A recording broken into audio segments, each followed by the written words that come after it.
Breakup के बाद वो देश छोड़कर चली गई थी। न कोई खबर, न कोई संपर्क। मुझे लगा था कि मैं उसे दोबारा कभी नहीं देखूंगा। तो फिर वो मेरे ब्रो के गेस्ट रूम में क्यों थी? मेरी आंखें कांपने लगी, दिमाग तेजी से दौड़ने लगा। कहीं ऐसा तो नहीं कि चुन जिशुआन, जो ऊपर से इतना मासूम दिखता है, हमारी कॉमन एक्स के साथ रिलेशन में आ गया हो? नामुमकिन। उसने कभी कुछ बताया नहीं, या फिर हम दोनों इतने नशे में थे कि उसने गलती से मुझे अपनी गर्लफ्रेंड के बिस्तर में भेज दिया। धत, ये कैसा सेटअप है? क्या कोई मेलोड्रामा असल जिंदगी में घुस आया है? क्या मैं दूसरा आदमी बन गया हूं? नहीं नहीं नहीं, मैं यहां पीड़ित था। शांत हो जाओ। ये दोष देने का मामला नहीं था, ये सर्वाइवल का मामला था। उसके जागने से पहले मुझे इस कमरे से गायब होना था। सबसे पहले मैंने बहुत सावधानी से अपना हाथ वापस खींचा। फिर डरे हुए बिल्ली की तरह डेंजर मोड ऑन करके मैंने अपनी सारी कोर स्ट्रेंथ लगाई और उठकर बैठ गया। Landing successful. नंगे पैर में ठंडी फर्श पर उतरा, जैसे कोई सीक्रेट मिशन पर निकला एजेंट। मेरे कपड़े कहाँ थे? मुझे याद था कि मैंने लगभग सब उतार दिए थे। ये साफ तौर पर एक औरत का कमरा था। गुलाबी दीवारें, कॉस्मेटिक्स से भरी वैनिटी,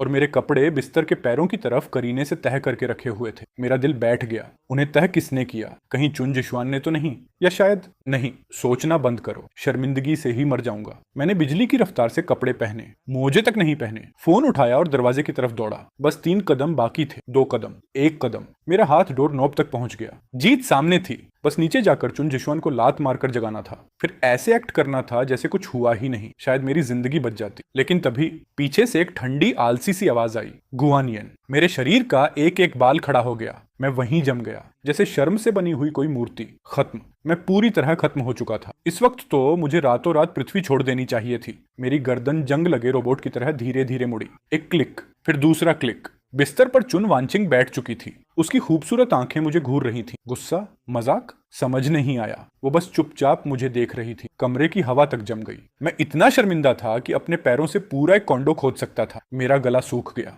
मैंने समझाने की कोशिश की। रोने से भी बदसूरत एक मुस्कान चेहरे पर लाते हुए बोला, ओ गुड मॉर्निंग वांचिंग। बहुत टाइम हो गया। हाँ, बहुत टाइम हो गया। तुम कब वापस आई? कुछ बताया भी नहीं। क्या मुझे तुम्हें रिपोर्ट देना चाहिए? उसने भौं उठाई। ना ना, नहीं, बिल्कुल नहीं। मैंने जल्दी से सिर हिलाया। मेरा मतलब, कल रात जो हुआ वो एक गलती थी। एक गलती? तुम मेरे बिस्तर में सोए थे। हाँ, पूरी तरह गलती थी। मैंने घबरा कर बाहर की तरफ इशारा किया। ये सब चुन जिशवान की वजह से हुआ। वो नशे में था और उसने कहा था कि गेस्ट रूम इस्तेमाल कर लूं। उसने कहा था लेफ्ट साइड का दूसरा कमरा। मैं कसम खाता हूं, मैंने गलती नहीं की। ये उसका गेस्ट रूम होना चाहिए था। तो फिर तुम यहाँ क्यों हो? जैसे जैसे मैं बोल रहा था, अंदर ही अंदर चुन जिशवान को 1000 बार गाली दे रहा था। हरामखोर, तूने मेरी एक्स को अपने घर में छिपा कर रखा था। चुन वांचिंग की आंखों में दया सी चमकी, या शायद मजाक था। चुन जिशवान, मतलब मेरे भाई की बात कर रहे हो? भाई शब्द बिजली की तरह सीधे मेरे दिमाग में गिरा। भाई? चुन जिशवान चुन वांचिंग का भाई था। मेरा वो बेस्ट ब्रो, वही बंदा जो मेरे साथ मिल